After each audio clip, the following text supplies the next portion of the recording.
रोखठोक वार्तांकन, रोखठोक बातमी।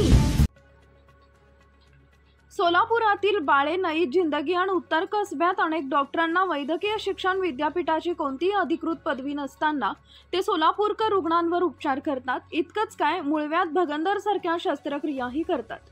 बाळे परिसरात तर पदवी नसलेले 5 डॉक्टर राजरोसपणे रुग्णांवर उपचार सुरू असल्याचं आढळून आलंय। महापालिकेकडून बोगस डॉक्टरांवर छापा टाकून कारवाई करण्याचं सत्र सुरू आहे, पण शहरात अनेक डॉक्टर अनधिकृत असल्याची माहिती आहे। शहरातील नीलमनगर परिसरात एका महिला डॉक्टरचा दवाखाना आहे।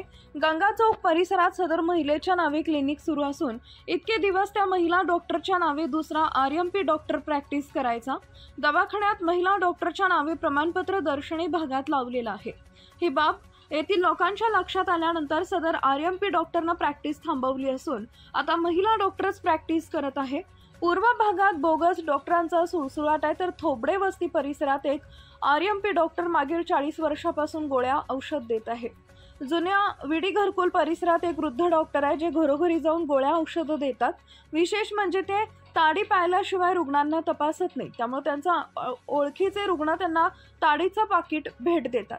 त्यामुळे सदर डॉक्टरकडून त्यांच्याकडून पैसे घेत नाही। 2 दिवसांपूर्वी न्यू पाच्छापेठ परिसरात डोक्यावर केस येणार असल्याचा दावा करणाऱ्या सलमान नावाच्या एका युवकानं आयुर्वेदिक औषध लावण्याचं शिबिर घेतलं।